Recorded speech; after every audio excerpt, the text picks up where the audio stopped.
Nah, nanti saya bisa buktikan Pak bahwa di LAITB itu juga ada kesalahan gitu. Banyak tuduhan kepada KJV bahwa KJV itu sudah sangat-sangat rusak gitu terjemahannya. Kalau di 1 Tawarikh 25 yang dibunuh Elhanan adalah Lahmi, saudara Goliat.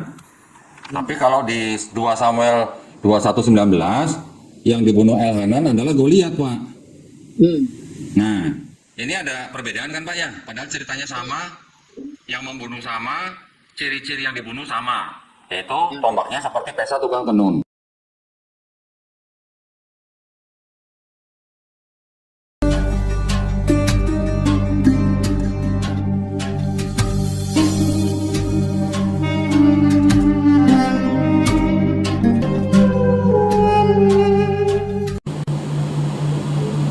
Tiga enam Pak. 2 Tawarikh 36. Iya. Ayat yang ke-9 Pak. Coba dibaca Pak. Yoyakim berumur 18 tahun pada waktu yang menjadi raja, 3 bulan 10 hari namanya dia memaksa di Yerusalem. Dia Iya. melakukan apa yang jahat di mata Tuhan. Umur berapa Pak? Ya yakin Pak? Umur 18 tahun. Nah, sekarang saya buka yang KJV ya Pak ya. Ini KJV nih. Nah, 2 Tawarikh. Berarti Second Chronicle. Second A nih ya, Second Chronicle. Second Chronicle tadi berapa? 36 ya. 36. 6. Ayat yang ke-9. Ini bukan KJV, yang ini KJV nih. Ini KJV ya Pak ya, pakai yang KJV nih.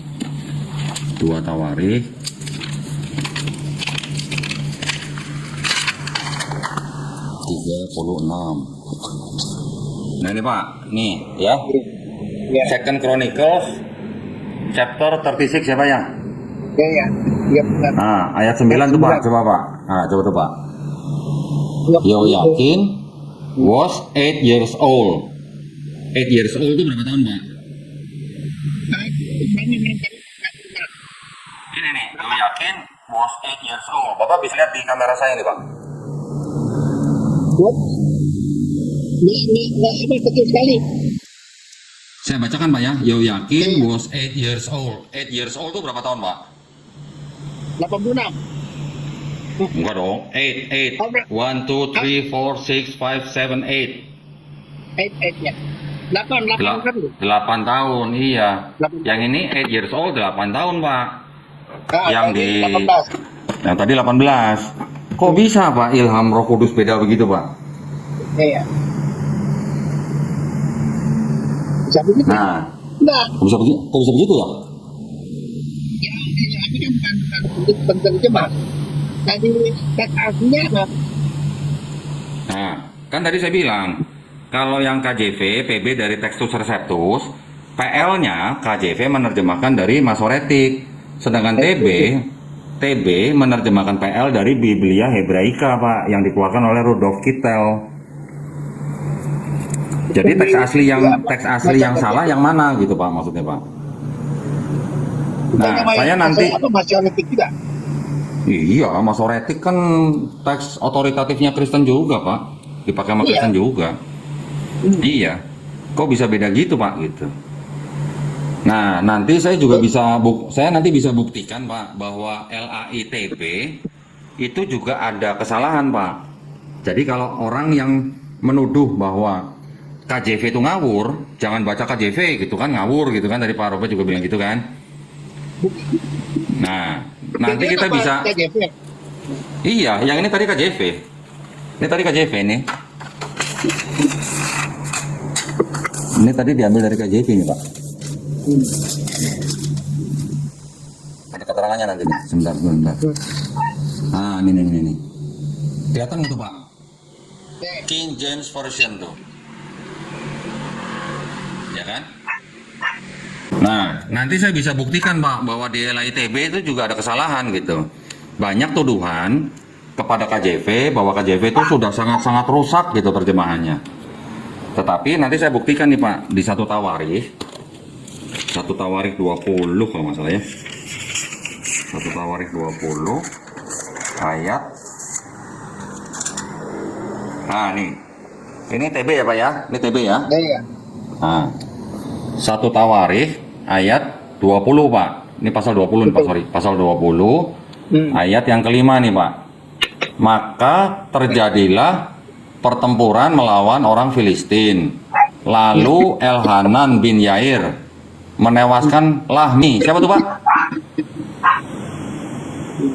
Lahmi ya, Pak ya? Saudara Goliat ya? Saudara Goliat, orang Gad yang gagang tombaknya seperti pesa tukang tenun ya, Pak ya? Jadi yang dibunuh oleh Elhanan siapa, Pak, di situ, Pak? Lahmi ya, Pak ya, saudara Goliat ya? Ya. Nah, sekarang kita lihat di 2 Samuel 21 kalau nggak salah. Nah, ini 2 Samuel ya, Pak ya? 2 Samuel pasal 21. Nah, ini diceritakan apa, Pak? Dan terjadi lagi pertempuran melawan orang Filistin di Gob. Elhanan bin Yare Oregim, orang Bethlehem itu menewaskan siapa tuh, Pak? Kebaca nggak, Pak? Oh, kecil sekali ya. Ini, Pak, ini aduh, saya nggak bisa di ini. Kita cari nggak jadi begini. Atau Pak Robert aja yang baca, Pak Robert yang baca 2 Samuel 21 ayat 19, Pak. 2 Samuel 21 ayat 19. Dan terjadi lagi pertempuran melawan orang Filistin di Gob. Nah, ya. Elhanan bin Yaire Oregim, orang Bethlehem itu menewaskan Goliat. Orang Gad itu yang gagang tombaknya seperti pesa tukang tenun. Ya, tadi di 1 Tawarikh 20 ayat 5. Coba Bapak buka 1 Tawarikh 20 ayat 5. Itu Tawarikh dari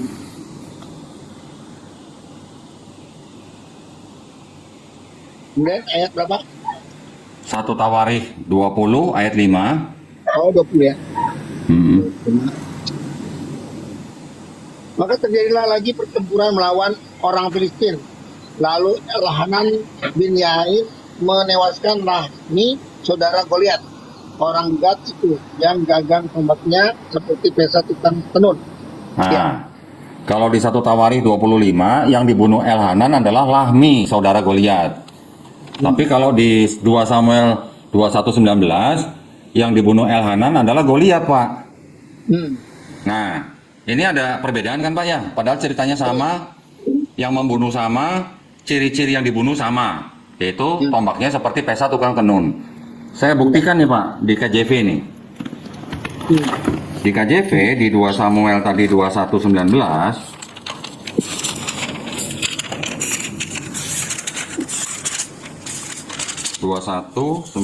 Nah, ini Pak ya, 2 Samuel 21 ayat 19 nih, Pak. Again there was a war at Gob with the Philistines, where Elhanan the son of Yair Oregim the Bethlehemite killed the brother of Goliath, Pak.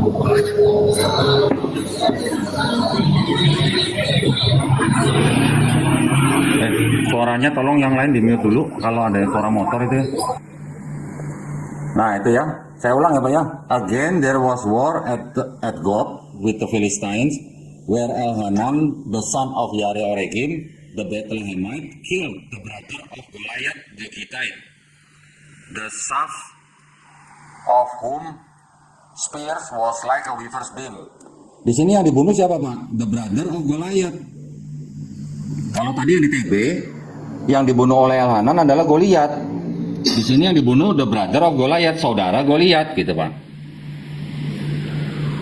Pak Robert bisa menjelaskan? Ini bukti, Pak, bahwa di dalam KJV ini lebih benar daripada LITB.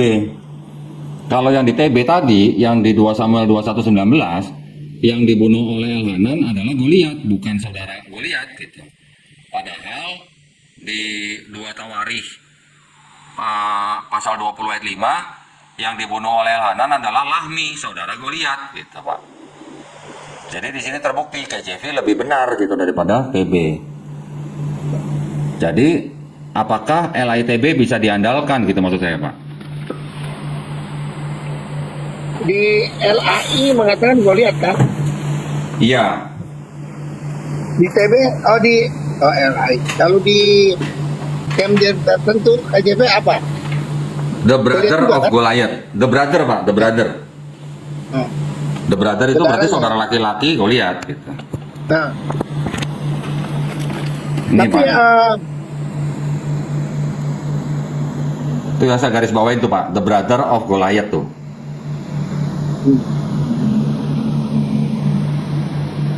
Kebaca ya Pak ya? berarti yang benar LAI dong. Salah dong Pak, karena kan tadi yang di 2 Tawarikh 20 ayat 5 kan yang dibunuh Lahmi, bukan Goliath. Coba Bapak baca lagi yang di 2 Tawarikh. 2 Tawarikh 20 ayat 5 tadi yang dibunuh siapa? Lahmi atau Goliath?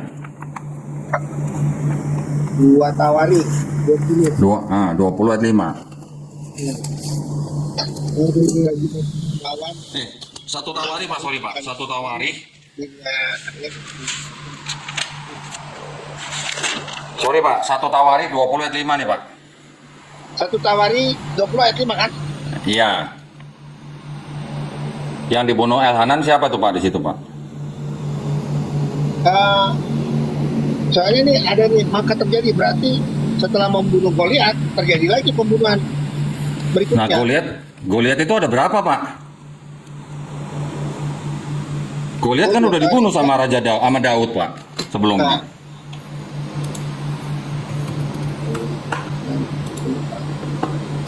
Kan ada pertempuran berikutnya kan? Enggak, sekarang kalau menurut Pak Robert, Goliath itu ada berapa Pak? Goliat hanya satu. Satu. Sudah dibunuh sama Daud apa bukan? Tunggu dua. Nah ini tuh saya belum pelajari ya. Coba Hah? Bapak- di mana maka terjadi lagi. Berarti setelah itu setelah Daud dimatikan kan?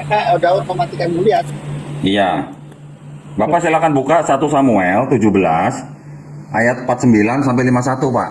1 Samuel. Tuh saya catat tuh ini, saya catat. Supaya nanti Iya, iya, iya. jadi apa?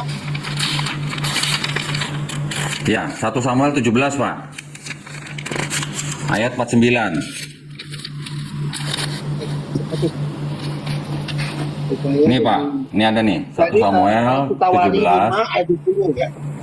1 Tawarikh 20 ayat 5. Sama 2 Samuel 21 19. Nah, sekarang saya kasih lihat 1 Samuel 17 ayat 49 50 Pak.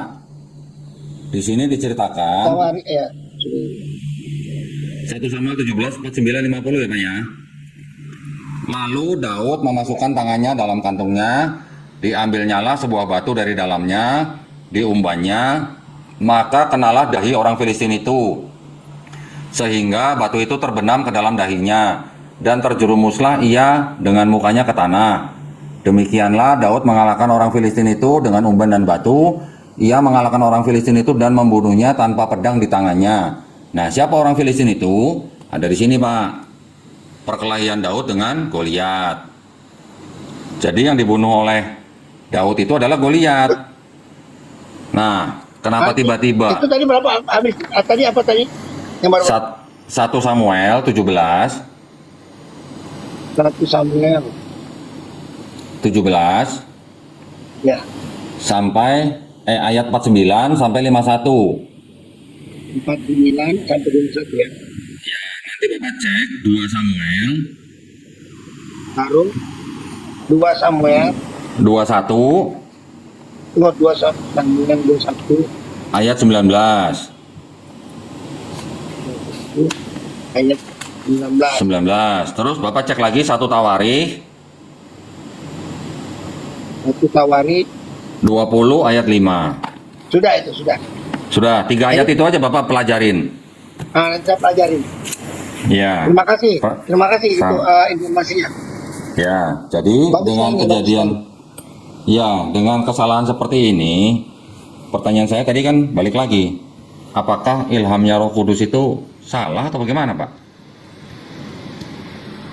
Ya, kalau memang dari kritik teksnya, dari teks aslinya berbeda ini, Nah ini pasti salah kan? Kalau Nah, terjemah ini kalau terjemah kita yakin mereka hanya mengulang kan menerjemahkan. nah ini masalahnya bukan penerjemahannya yang salah Pak, tapi teks aslinya yang berbeda. Gitu. Nah, jadi Bapak mau percaya teks asli yang mana? Yang Masoretik kah? Yang Biblaika Hebrew kah? Atau yang Textus Receptus kah? Atau yang Novum Testamentum kah? Gitu. Nah, maksud saya gini Pak. Saya yakin Pak Robert itu teologinya sudah mendarah daging. Tapi bagaimana caranya teologi itu bisa mengalahkan kritik teks Pak? Maksud saya gitu. Ya, ya harus memang subjektif, harus objektif ya. Iya. Saya juga dulu waktu Kristen Pak, teologi saya juga hampir seperti Pak Robert lah. Tapi saya yakin Pak Robert teologinya jauh lebih dalam daripada saya pada waktu itu ya. Tetapi pada waktu saya masuk ke dalam kritik teks, baru Pak teologi saya luntur Pak. Kenapa luntur? Karena teologi itu yang membangunkan orang-orang setelah narasumber. Ya, Maksud saya itu adalah pemikiran-pemikiran agama yang dibentuk oleh pemuka-pemuka agama pada waktu itu, terus dijadikan doktrin gitu Pak. Ya, sehingga bisa melekat seperti Pak Robert sekarang gitu. Tetapi nyatanya kalau Pak Robert sebutkan misalnya sekian ayat misalnya di dalam PB gitu Pak ya. Inilah bukti daripada ajaran Trinitas di dalam PB gitu. Semua ayat-ayat yang Pak Robert tunjukkan di dalam PB itu tidak ada yang lebih kuat daripada ayat ini Pak. Nih ayat ini nih. 1 Yohanes 5 ayat 7. Ini yang dianggap sebagai bukti teks ada ajaran Trinitas di dalam Perjanjian Baru. Kan isinya seperti ini Pak. 1 Ada Yohanes dua- 5 ayat 7 apa? nih. 2 Yohanes, berapa 2 Yohanes? 1 Yohanes 5 ayat 7 Pak. Oh, ya. Nah, Yang ada Kan- bersaksi ya. ya, dikatakan sebab ada 3 yang memberi kesaksian di dalam surga, Bapa, Firman, dan Roh Kudus, dan ketiganya adalah 1. Ada pula 3 yang memberi kesaksian di bumi, gitu kan? Itu satu-satunya teks yang dianggap sebagai ajaran Trinitas di dalam Perjanjian Baru, Pak. Karena di situ ada 3 pribadi, Bapa, Putra, dan Roh Kudus, dan disebutkan pula ketiganya 1, gitu kan, Pak ya? Kalau di Matius 28:19 kan baru disebutkan baptislah dalam nama Bapa dan Putra dan Roh Kudus, tapi kan nggak disebut 1 Pak. Gitu kan? Nah, ternyata Matius 28:19 sama 1 Yohanes 5 ayat 7 itu dua-duanya adalah ayat-ayat hasil pemikiran pemuka agama Kristen yang dijadikan ayat, Pak. Nah, jadi di sini ada nih Pak, saya punya buku ini nih, Bible ini nih. Kitab suci apa tuh Pak? Katolik ya. Ya. Nah, ini ada tulisannya begini nih Pak. Apa tuh Pak? Ya. Tidak untuk diperdagangkan gitu Pak. Oh, iya. Ya, ini ada keterangan begini nih Pak. Kitab suci Katolik dengan pengantar dan catatan lengkap tahun 2009 dipersembahkan kepada umat Katolik Indonesia oleh Direktorat Jenderal Bimbingan Masyarakat Katolik Departemen Agama Republik Indonesia. Ini menurut Pak Robert resmi nggak nih? Resmi ya? Percetakan Arnoldus ed. Pak tuh. Nah, ayat yang tadi saya bacakan 1 Yohanes 5 ayat 7 itu ada catatan seperti ini nih Pak. Ayat 7 sampai 8 di dalam surga sampai di bumi. Bagian ayat ini tidak terdapat dalam naskah-naskah Yunani yang paling tua dan tidak pula dalam terjemahan-terjemahan kuno, bahkan tidak dalam naskah-naskah paling baik dari Vulgata. Vulgata itu adalah Bible dalam bahasa Latin, Pak. Bagian ini kiranya aslinya sebuah catatan di pinggir halaman salah satu naskah terjemahan Latin yang kemudian disisipkan ke dalam naskah-naskah oleh penyalin dan akhirnya bahkan disisipkan ke dalam beberapa naskah Yunani. Karenanya bagian ini pasti tidak asli. Kira-kira menurut Pak Robert gimana kalau ada ayat tidak asli seperti ini, Pak? Ya itu bisa dibilang apa namanya Itu kan dipakein kurung ya. Iya. Nah, Tadi pakai sekarang, kurung. mohon maaf Pak, ini sekarang TB, TB ya Pak ya, ini TB ya. Ya, ya. Ini TB. Tadi ayat yang saya bacakan itu, yang 1 Yohanes 5 ayat 7, di dalam TB yang terbitan tahun 74, nih Pak, ayat 7 nih, yang sebab pada 3 yang memberi kesaksian itu tidak ada tanda kurungnya Pak. Hmm. Ya, tidak ada tanda kurung kan di situ kan? Nih. Ada tanda, sorry, ini ada tanda kurung nih di dalam sorga sampai di kata di bumi ya Pak ya. Nih. Nah, artinya di dalam kurung ini berarti apa?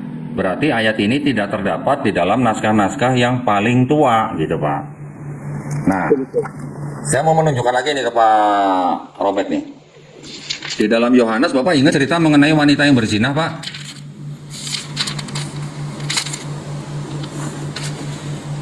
Halo, Pak Robert?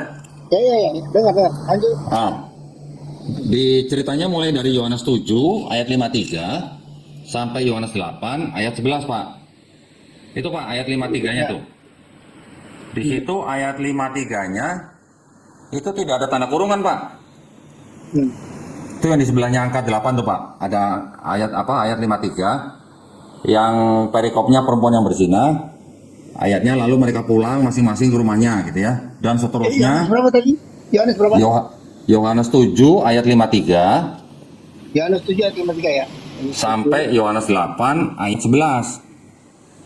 Yohanes 7 ayat 53. Nah, Bapak perhatikan di Bible Bapak ada tanda kurung nggak di ayat 53-nya pasal 7? 53. Nah, ada nggak Pak tanda kurungnya? Lalu mereka pulang masing-masing Ya. ke rumah perempuan Ya. yang berzina. Lalu mereka Ya. pulang. Ya. Ada tanda kurungnya nggak Pak?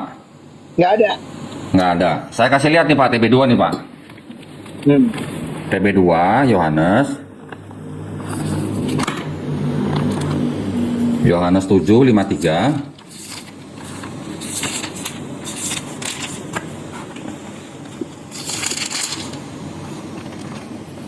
Tujuh lima tiga nih Pak ya nih. Ini kan ada angka 53 nih Pak. Iya, ya. Ada tanda kurungnya nggak tuh Pak? Kata lalu. Ada tanda kurung. Yohanes itu Yohanes udah masuk ke Yohanes 8 ya?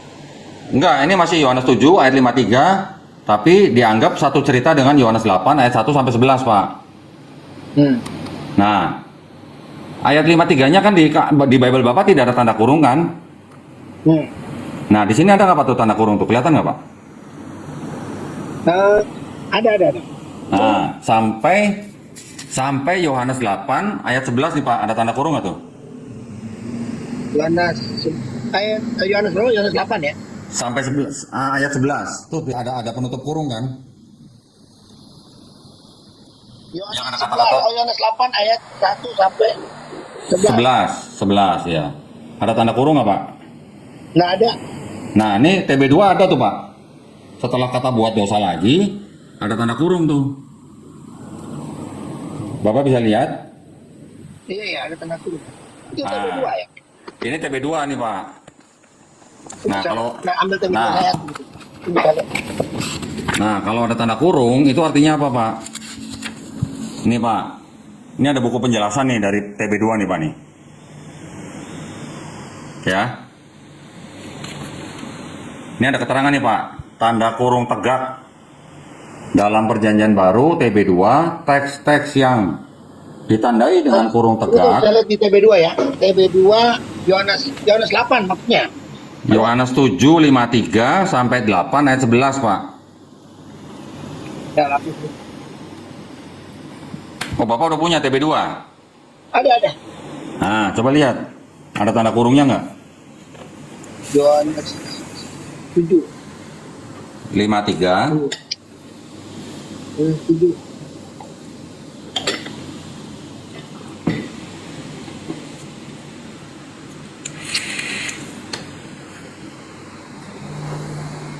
Sampai Yohanes 8 ayat 11, Pak.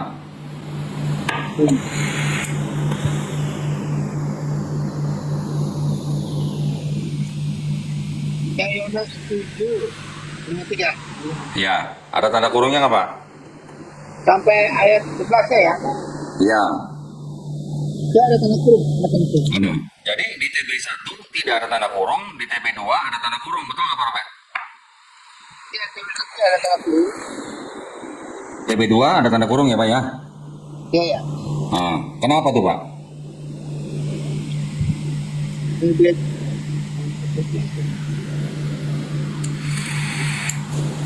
ada lagi.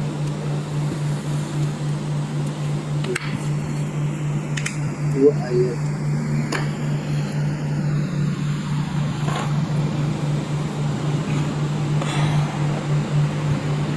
Sudah Pak? Itu. Ayat.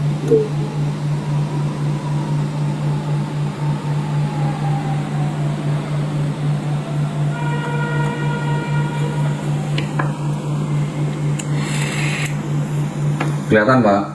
Ya, ada. Nah, itu artinya apa Pak Robert?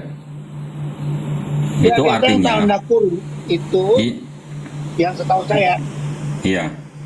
itu tidak ada di teks aslinya ya, kalau setahu saya begitu. Iya, bukan teks asli Pak, maksudnya teks yang kuno atau yang lebih mendekati narasumber Pak. Hmm. Nah, jadi artinya kisah mengenai perempuan yang berzina itu di dalam Yohanes 7 ayat 53 sampai 8 ayat 11 itu sebenarnya adalah ayat-ayat tambahan Pak. Ya. Nah, bagaimana sekarang Bapak mau menggunakan teologi untuk membantah hal seperti ini Pak? Ya, Kan? itu belum bisa saya jawab sekarang karena saya belum baca ya. Iya, Coba iya, iya. TB2 ini baru saya baca. Ini sering istri saya bawa, jadi kebetulan Iya, saya iya, iya. begini saya dapat. Iya, iya. Makanya nanti kita sama-sama baca aja Pak di tempat saya Pak. Ya, ya, ya. Ya Pak ya. Bapak minggu ini Saya belum bisa? kasih komentar Iya, iya, iya. karena saya baru ini juga TB2 baru saya buka. Biasanya Iya, iya, iya. TB1 dia TB1 itu ada di HP. Siap, siap, siap, siap. Pak Robert bisanya hari apa Pak? Kita ketemu Pak. Tunggu ya. Besok. Enggak, kalau gitu gini aja. Saya nggak bisa ditentukan hari apa ya, atau dibuka aja gitu. Mendadak Jadi gitu ya. nanti kalau bisa calling saya, nanti saya dapat saya simpan nomornya Pak Budikan. Nanti kita ngomong. Saya sudah WA Pak. Saya sudah WA Pak. Tolong dicek nanti ya. Saya Sudah. lihat. Nah. Oh, jadi ya. Oh, iya, iya, iya. Belakangnya 0900 ya, betul. Halo, halo, suaranya hilang. Ya, ya betul Pak, betul Pak. Betul, betul Pak. Aduh, bagus sekali. Akhirnya ketemu juga. Iya, iya, iya. Ya insya Allah Pak ya. Insya Allah Ya. Pak kita tidak ada yang tahu Pak. Nanti kita bertemu. Insya Allah kita bisa sama-sama belajar gitu. Ya, betul. Betul, betul. Iya. Nanti kalau misalnya bisa, saya hari Sabtu ini kosong Pak Robert. Kalau berkenan, bisa Pak datang ke tempat saya Pak. Ciracas itu ya? Ya, daerah Ciracas. Nanti saya Sherlock Pak. Nanti saya Sherlock. Oh iya, oke. Ya Pak ya. Baik sekali. Nah, kita Pak belajar. Robert, Pak Robert saya berdoa mudah-mudahan Pak Robert sehat-sehat dan menjadi bagian dari orang yang mendapat petunjuk ya Pak Robert ya. Amin. Ya, saya juga berdoa supaya Pak Budikan tetap dalam pekerjaan Pak. Kita semua lah. Ya kita semua ya, kita semua ya. Amin, amin, amin. Amin. Ya. Amin. Kalau gitu saya mohon izin pamit ya Pak Robert ya. Oh ya Pak Budikan. Kita mungkin ya pamit dulu sebentar karena ada tugas sedikit. Siap. Nanti saya Siap. mungkin balik lagi sama Pak Umar. Siap, siap. Bang Ben, Iya. Pak D, Bang Hendra, izin ya. Saya pamit ya. Iya, sama-sama. Siap, siap. Mohon maaf ya Pak Budikan kalau ada Iya. Saya DM-nya, Bang Dendi, saya DM nomor saya. Boleh ya. Buat semuanya ya. Ini pasti host sudah tidur ini. Assalamualaikum warahmatullahi wabarakatuh. Oke, sip. Salam. Bapak semuanya.